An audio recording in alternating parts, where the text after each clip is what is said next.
Մայիսի 5-ը ոչ միայն վճռորոշ, այլև ճակատագրական է լինելու մեր երկրի ու քաղաքի համար։ Մենք մեր ընտրությամբ կանխորոշելու ենք երևանցու ապագան ու հնարավորություն ենք ունենալու փոփոխությունների նոր սկիզբ դնել յուրաքանչյուրիս կյանքում։ Այս համոզմանն են Բարգավաճ Հայաստան կուսակցության ներկայացուցիչները։ Աջափնյակցիների հետ հերթական հանդիպանը Նաիրա Զոհրաբյանը կոչ է անում հավատալ սեփական քվեի զորությանն ու անտեսել բոլոր այն անպագորգոր հայտարարությունները, որոնք հնչեցվում են իշխանությունը կորցնելու վախից։ Իշխող կուսակցության մի ներկայացուցիչ հայտարարեց, որ մենք ենք որոշում երկրում խաղի կանոնները։ Իդեպ այդ կուսակցության ներկայացուցիչները Հայաստանում եւ միջազգային կառույցներում ինչ ամբիոն տեսնում, հայտարարում է, որ Հայաստանը աննախադեպ ժողովրդավարական երկիր է։ Եթե այդպես է, ապա տրամաբանական հարց է առաջանում. ինչպես կարելի է անել նման հայտարարություն, որ երկրում մենք ենք որոշում խաղի կանոնները։ Խաղի կանոն կարող է որոշել միայն ժողովուրդը։ Ահա սա պիտի լինի ժողովրդավարական երկրի իրական բանաձևը։ Երևանը այսօր համայն հայության մայրաքաղաքն է։ Մեր սիրելի քաղաքն է։ Երևան քաղաքը շատ ավելի մեծ լայն պոտենցիալ ունի։ Եթե մենք կարողանանք ստեղծագործական միտք դնել, մենք մոռանանք մեր քրբանները, վեր կանգնենք մեր նեղ հատվածական գուսակցական շահերից, մտածենք հայության մասին, Երևան քաղաքը կարող է իսկապես հզոր մայրաքաղաք դառնալ ամեն ինչով։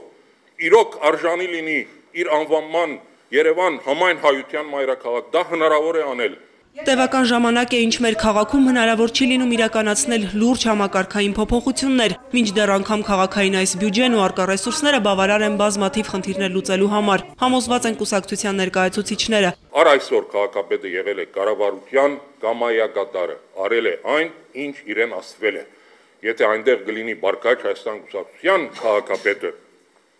արդեն այնտեղ կլինի լուրջ հակակշիռ եւ մենք կկարողանանք իսկապես ժողովրդի առաջ ծառացած խնդիրները լուծել։ Ասել, որ մեզ տվեք կրկին վստահության քվե, որպեսզի մենք ավելի լավ իմանանք խնդիրների տեղը, դա աբսուրդ է։ Իշխանությունը նրա համար չի, որ խնդիրների տեղը իմանա եւ այդ խնդիրներին տարիներ շարունակ լուծել չտա։ Ասում են, դե փորձառության պակաս կա, մի քիչ էլ վստահեք, փորձառություն է պետք, փորձառու կդառնանք եւ միգուցե հետագայում կարողանանք խնդիրները լուծել։ Ինչից ենք դժգոհում 5 տարի առաջ, ինչից ենք այսօր դժգոհում։ Առանձնապես փոփոխություն չկա այդ ցանկում։ Այսպիսի կառավարման համակարգում չի կարող լավ լինել։ Մենք 5 տարի էլ այսպես կապրենք եւ նորից կկանգնենք այս 5 տարի հետո կհավաքվենք այստեղ եւ նույն խնդիրների մասին կխոսենք։ Ես չեմ հիշում մի խնդիր, որի մասին անցած ընտրություններին խոսվել են, այսօր չեն խոսվում։ Այսինքն չկա առաջընթաց։ Կուսակցության ներկայացուցիչները վստահեցնում են, իրենց ընտրողներին հուսախաբ չեն անելու եւ չեն հիասթափեցնելու, տեր են կանգնելու տրված խոստումներին ու հետեւողական են լինելու բոլոր խնդիրների լուծմանը։